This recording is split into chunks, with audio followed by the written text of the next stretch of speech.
Sejak saat itu Kinanti menjalani hari-harinya seperti biasa tanpa memikirkan Kenan. Kinanti belum mengenal siapa Fiora malah berpikir kalau artis idolanya itu adalah wanita luar biasa yang bisa dicintai oleh pria manapun. Di taman bermain, kau di sini Kinan? Tanya seseorang membuat Kinanti memutar kepalanya. Abby, kaget Kinan berdiri dari duduk santainya yang sejak tadi menatap pemandangan alam. Di mana kekasihmu? Tanya Abby mencibir. Kinanti menghela nafas, kami hanya berteman baik Abby. Kami tidak punya hubungan serius apapun, jawab Kinanti serius. Abby tertawa, wanita Jaleng tidak akan pernah mengakui dirinya Jaleng. Kinanti melebarkan matanya, kau bilang apa? Bilang saja dia sudah bosan denganmu lalu mencari perempuan lain, dasar wanita zaman sekarang hanya mau tampang dan dompetnya saja, kata Abby merendahkan. Kinanti mendengar sindiran kasar Abby pun spontan saja menamparkan Abby dengan kuat. Abby memegang rahangnya yang terasa panas. Memang dasarnya pria Branks Asteriska akan selalu memandang perempuan manapun seperti itu, kata Kinanti dengan sinis. Berani kau menamparku, bentak Abby. Kinanti memutar tubuhnya dan menendang rahang Abby sampai terjatuh. Kebetulan aku sedang butuh samsak tinju, kata Kinanti dengan serius. Abby bangkit berusaha membalas Kinanti. Kinanti sempat tertampar tapi dibalas tinju oleh Kinanti sehingga rahang Abby terasa mau pecah. Mau apa lagi Sejak dulu aku selalu menahan amarah ingin memukul kalian semua dengan melihat kelakuan kalian yang semena-mena pada murid-murid, tapi sekarang kau tidak lebih baik dari tumpukan sampah. Jadi kau harus pandai jaga mulutmu itu, kata Kinanti meludah ke samping dan pergi dengan nada geram. Abby menggeram marah, kau akan menyesali semua ini. Teriak Abby dengan penuh dendam disebut lebih buruk dari sampah. Kinanti mengabaikan kata-kata Abby dan pergi dari sana sampai ia memilih duduk di bawah pohon beringin. Kenapa aku harus seperti ini sih?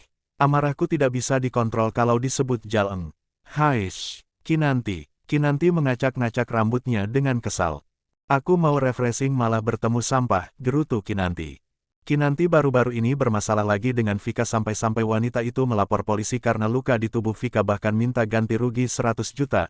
Beruntung Molen punya banyak CCTV di tempat itu sehingga Kinanti bebas dari jeratan itu karena Kinanti bisa mengajukan tuntutan pencemaran nama baik juga pemerasan paksa sehingga Vika harus membayar kerugian. Alhasil mereka berdua damai demi kebaikan masing-masing. Kinanti tidak mau berurusan dengan polisi karena sejak dulu tidak ada yang bisa membantu keluarganya bahkan polisi pun berpihak pada keluarga Vika. Zaman sekarang ada uang maka hidupmu akan aman dari mara bahaya apapun. Sekarang Kinanti baru saja bebas ingin menenangkan diri malah bertemu dengan Abby. Kinanti tidak punya waktu memikirkan Kenan karena saat ini ia merasa ingin menjadi teman baik Kenan saja. Di negara lain, Dubai. Kenan menghubungi orang kepercayaan Saga di Dubai. Orang itu bernama Arak seorang hacker muda yang terhubung dengan Saga dan pernah belajar dari Saga walau hanya 6 bulan tapi Arak bisa menguasai 20% kemampuan Saga. Arak tidak bisa menguasai ilmu Saga 100% tapi sejujurnya bagi Arak 20% itu sudah kemampuan yang luar biasa didapatkan dari si hacker ternama seperti Reza Saga. Saya Arak, Tuan Muda, kata Arak melepas maskernya di depan Kenan. Kenan memperhatikan penampilan Arak lalu mengangguk, apa sudah dapat yang ditugaskan Uncleku padamu? Arak mengeluarkan beberapa lembar foto yang dicetak begitu jernih oleh Arak. Kenan melihat semua itu. Di mana ini? Tanya Kenan menyeringai tipis. Sepertinya di ujung perbatasan barat, Tuan, jawab Arak. Kenan mengangguk, terima kasih atas infomu. Sama-sama Tuan, hormat Arak menunduk sopan lalu melihat Kenan pergi dengan cepat Arak menutupi wajahnya lagi dan melangkah pergi ke arah lain. Kenan membayar tagihan pertemuan sembunyinya dengan Arak. Kenan tidak membuang waktu langsung mendatangi perbatasan barat. Kenan menanamkan bom waktu di bawah rumah tempat tinggal Gary yang sedang bersembunyi. Kenan menoleh mendengar suara langkah kaki, pendengaran Kenan sangat tajam segera ia lari menjauh dan bersembunyi tanpa mengeluarkan suara di balik pohon besar.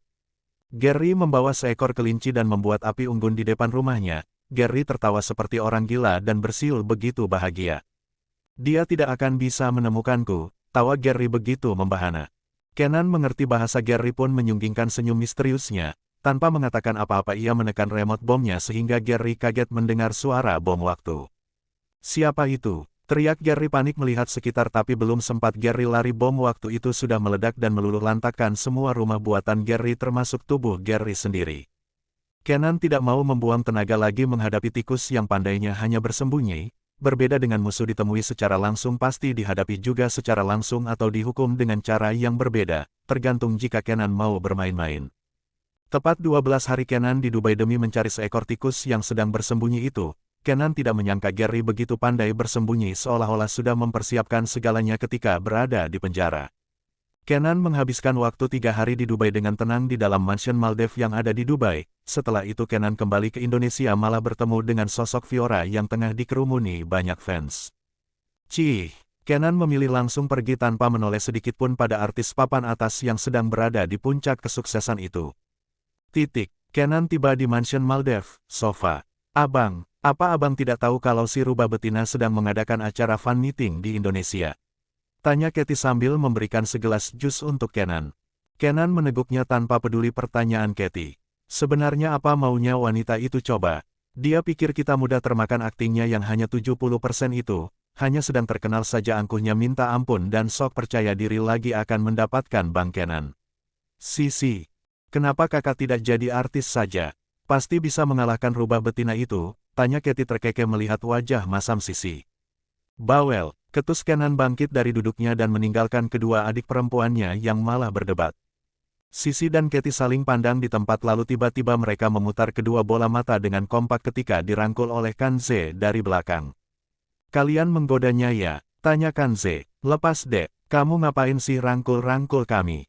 Kalau mau rangkul perempuan cari pacar di luar sana, omel Katie.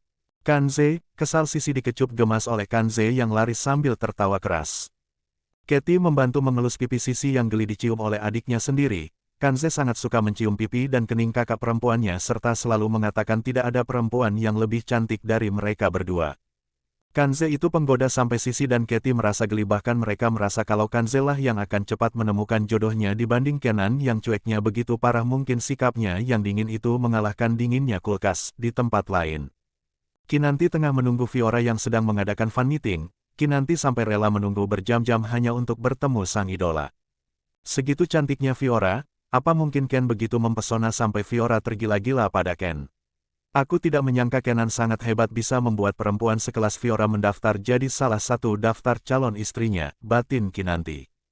Kinanti begitu tidak sabar menunggu gilirannya hingga tiba-tiba Kinanti mendengar pertanyaan fans di depan Fiora.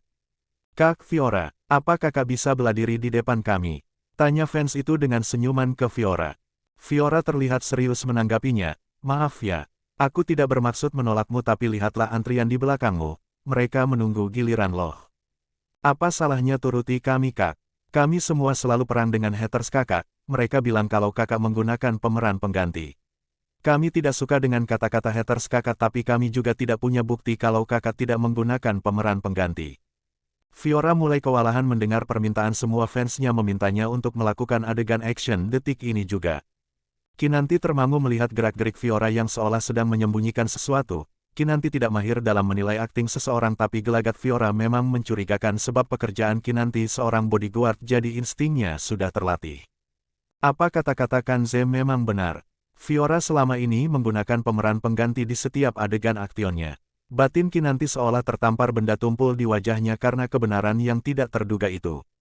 Selama ini Kinanti mengidolakan Fiora karena akting Fiora dalam film action sementara Kinanti juga hebat dalam bela diri jadi melihat perempuan ahli bela diri jujur saja Kinanti sangat mengaguminya. Perempuan menguasai ilmu bela diri tidak banyak dibanding laki-laki yang hampir menguasai bela diri. Pria hebat bela diri memang wajar tapi perempuan jago bela diri itu hal yang langka dan patut diberikan jempol tangan. Tolonglah Kak Fiora, kami ingin menyumpal mulut mereka yang mengatakan kakak menggunakan pemeran pengganti, rengek fans Fiora. Fiora masih bisa mencoba untuk tetap tersenyum lalu ia melihat ke arah manajernya yang segera menjelaskan kalau kaki Fiora sedang cedera kecil akibat adegan action sebelumnya.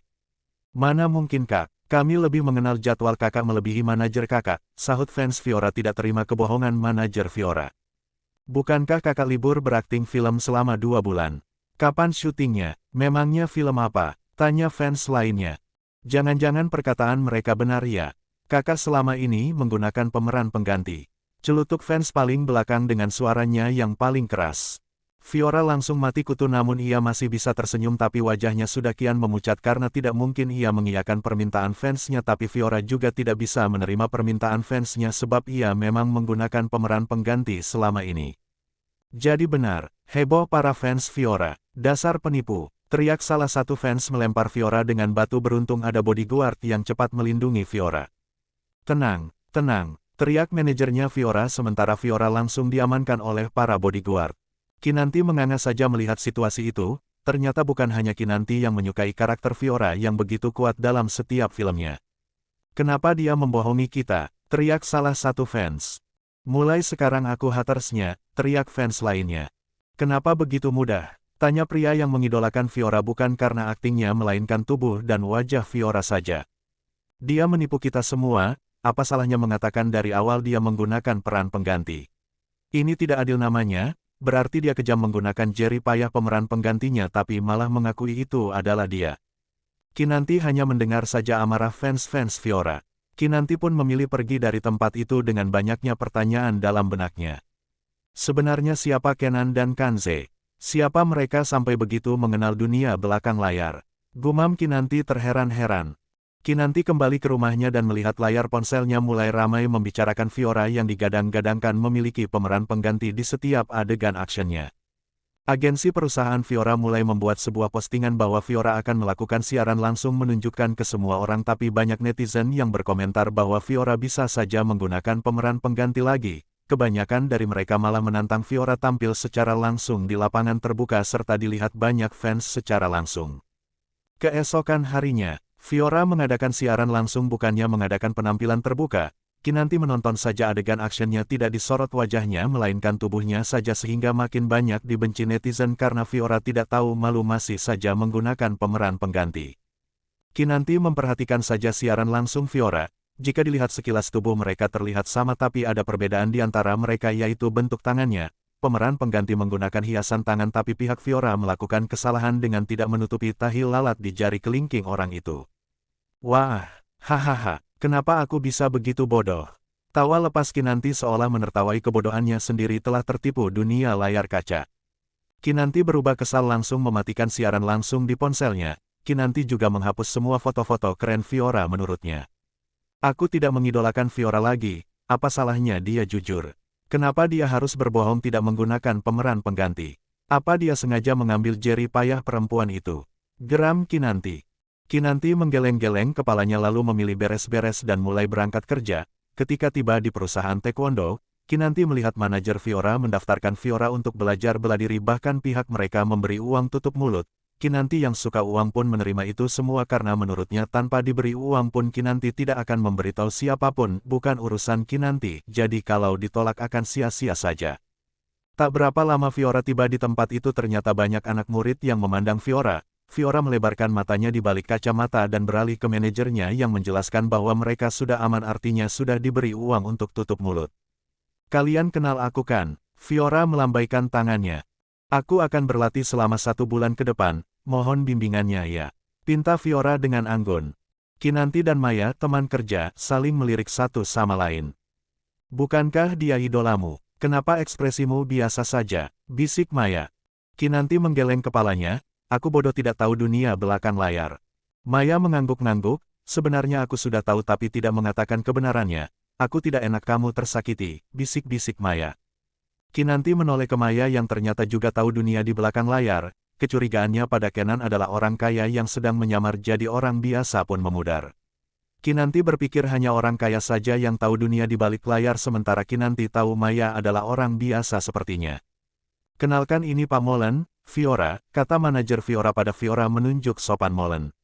Fiora mengangguk dan tersenyum ramah seperti perempuan baik-baik saja. Fiora juga menjelaskan pada semua orang untuk tidak salah faham selama ini Fiora ingin mengatakan kebenarannya pada publik tapi tuntutan pihak agensinya membuat Fiora bungkam.